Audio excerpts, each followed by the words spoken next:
Boa noite, irmãos. A graça e a paz do nosso Senhor e Salvador Jesus Cristo seja com cada um de vós. Gostaria de deixar uma breve reflexão acerca do que está registrado no Evangelho, segundo Mateus, no seu capítulo 5, versículo 4. Bem-aventurados que choram, porque serão consolados. Este texto encontra-se em um sermão do nosso Senhor e Salvador Jesus Cristo, intitulado O Sermão da Montanha. Nele, o Senhor faz referência a um grupo de pessoas, os quais ele se refere como mais do que felizes. Do grego makarios, bem-aventurados. É isto que significa este termo. Falar sobre bem-aventurança, sobre felicidade, em tempos difíceis como o nosso, é algo que parece de fato salutar. Afinal de contas, não são poucos que encontram-se perturbados em seus corações, entristecidos, desalentados, questionando-se acerca do que será, se realmente este surto vier a alcançar uma grande proporção em nosso país, como tem sido em tantos outros. Muitos são os que choram, não apenas por essa questão a qual eu acabei de citar. Alguns sofrem terrivelmente por problemas familiares, lares destroçados. Outros enfrentam problemas de ordem física, enfermidades, pessoas queridas no leito de morte. Outras têm chorado com problemas materiais. Muitas pessoas encontram-se depressivas, enfim.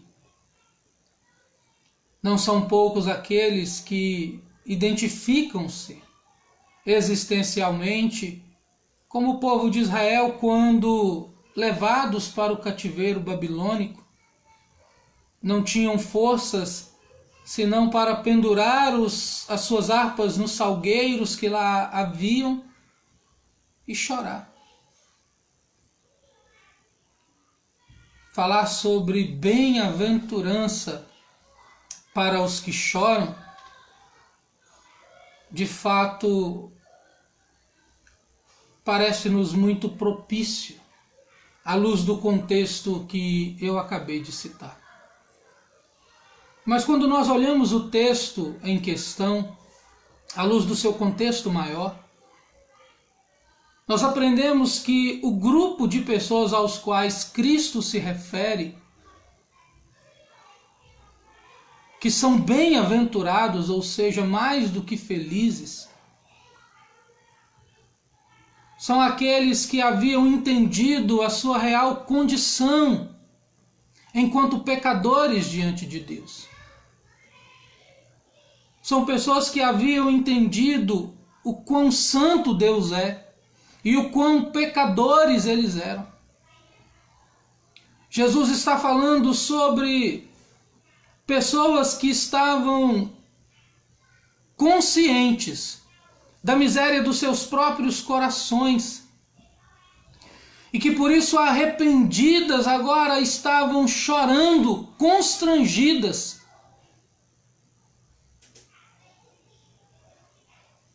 porque não eram dignas do amor de Deus.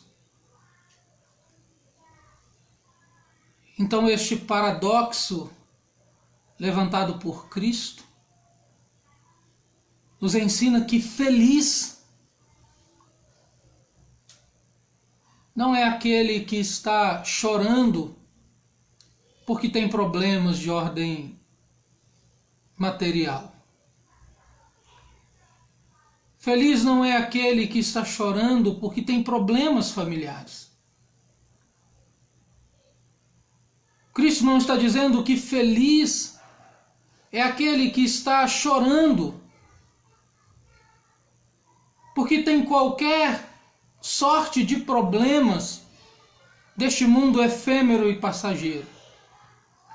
Cristo está dizendo neste texto que feliz é aquele que está chorando porque não é parecido com Ele,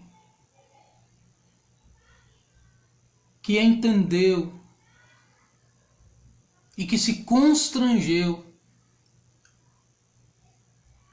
tal qual nos ensina o profeta Daniel no seu capítulo 9,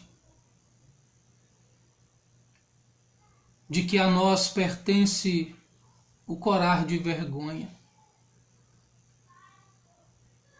O verdadeiro arrependimento, a verdadeira contrição, é a tristeza produzida no coração do pecador, quando ele entende que ofendeu a um Deus santo. É o choro pela consciência de que ofendemos a santidade de Deus, e não o choro pelo medo de que haveremos de ser punidos por isso. Para esses, Cristo promete: haverá consolo. E a palavra no grego aqui, utilizada por Cristo,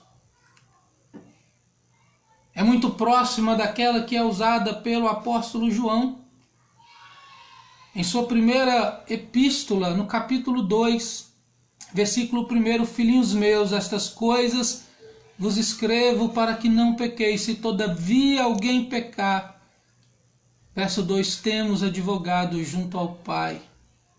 Este advogado, Paracleto, que anda ao lado, é o mesmo prometido por Cristo diante dos seus discípulos quando ele disse que haveria de enviar o Consolador, o Paracleto. Neste caso aqui ele está dizendo que aquele que chora porque não é parecido com Jesus, haverá de ser consolado,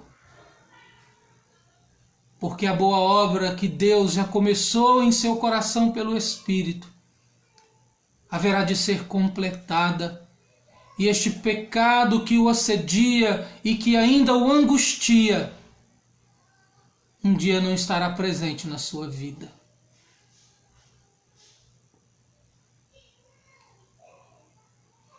O que nos faz enxugar as lágrimas quando choramos pelo motivo correto é que um dia este corpo corruptível será revestido de incorruptibilidade e nós o veremos como ele é. Que seja essa nossa esperança, amados irmãos.